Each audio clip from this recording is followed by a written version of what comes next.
Hi, I'm Stephanie Thwaites, and I'm a Bay Area artist working primarily in oil and cold wax. My route to becoming a full-time artist was not a direct one. I grew up surrounded by art. My mom is an artist, so I was always playing with art supplies, always very comfortable with art and experimenting. I was also very influenced by my mother, so in the beginning my style was really similar to hers, and I was doing landscapes and impressionistic style. It took me a long time to break away from that. I was also very interested in academics, so I never really gave myself the luxury of thinking I would be a fine artist as a career or even do anything in the art-related field. I thought I'd be an engineer or an architect at the most creative. So when I went to college, I went to Yale, I started out as an engineering major. And it wasn't until my senior year that I gave myself permission to actually major in art. I'd been taking art classes all along and loved them. It wasn't until my senior year that I actually allowed that to be my major, and I focused on graphic design and photography.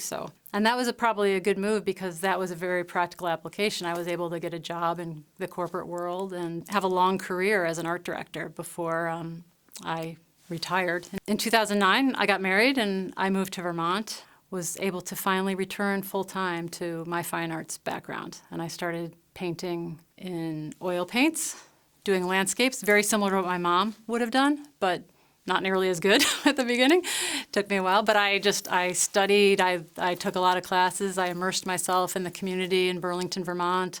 I even had a solo show. So those were a good 5 years in Vermont where I really felt like my career moved along.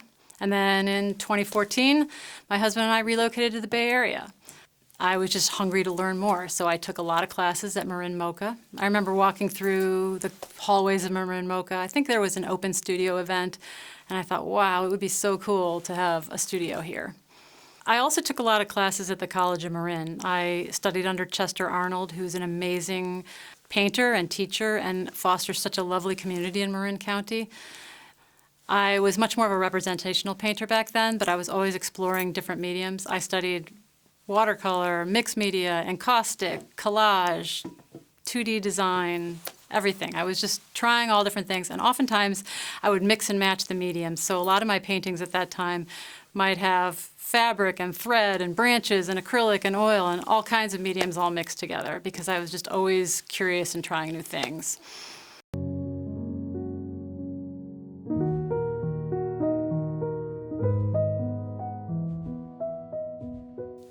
Earlier in my career, when I was painting landscapes, I was much more concerned with accuracy and having my paintings look exactly like the photographs from which I was working.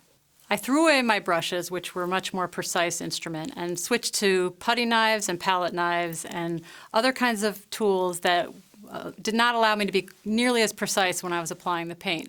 So it allowed for happy accidents, different things to happen, and really loosened up my style. I think a lot of my work, I just love texture and I love the materials and what they do on the canvas. So now when I work, I'm much happier when I don't have a fixed vision of what the finished piece should look like. I prefer to work intuitively, responsively, see what's happening on the canvas, especially with the materials I'm using now that I don't have complete control over and there's a lot of happy accidents. I think then I can respond to what's going on and not be so bound by having a fixed vision of what this finished piece is supposed to look like. It's just much more fun and the work ends up way better. That's really how I like to work now.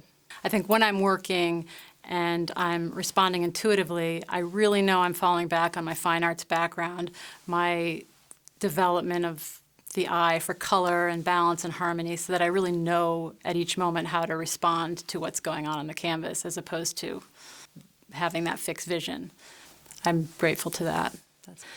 One of the things I think really took my career to the next level was getting a studio at Marin Mocha. It was a full circle moment for me, having walked through those halls 4 years before, wondering what it would be like to have one. I was a little nervous about it because it's quite a big commitment, but within a month I was validated. I already had one show scheduled for later that year, but then I was offered another show. A guy found me on Instagram, and he offered me a show in the city where I had to fill a 30-foot wall with large paintings. I never would have been able to prepare for both of these shows from my home studio. So it was real validation that this was a good move. One of the things I struggle with as an artist, and I think a lot of artists do, is having a consistent, unique voice, my own perspective on the world. It's especially challenging for me because I'm always having new ideas, always wanting to try new things. So trying to do that, but still have my own consistent language. Throughout the years, as I look back at my work and all the different mediums I've tried and experimented with, I realize the consistency is there more than I thought, and there are some common threads throughout my work that spans all the different mediums and all the different styles. I think my paintings are most often about color and texture.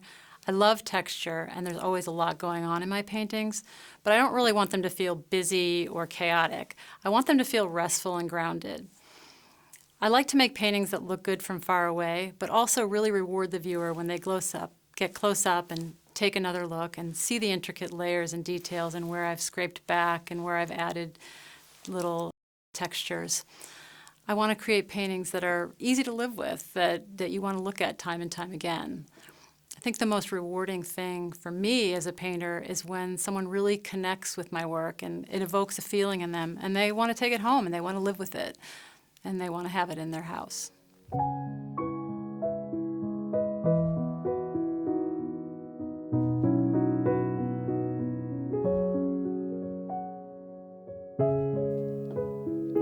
Thank you for watching this video. If you're ever at Marin Mocha, please stop by for a visit.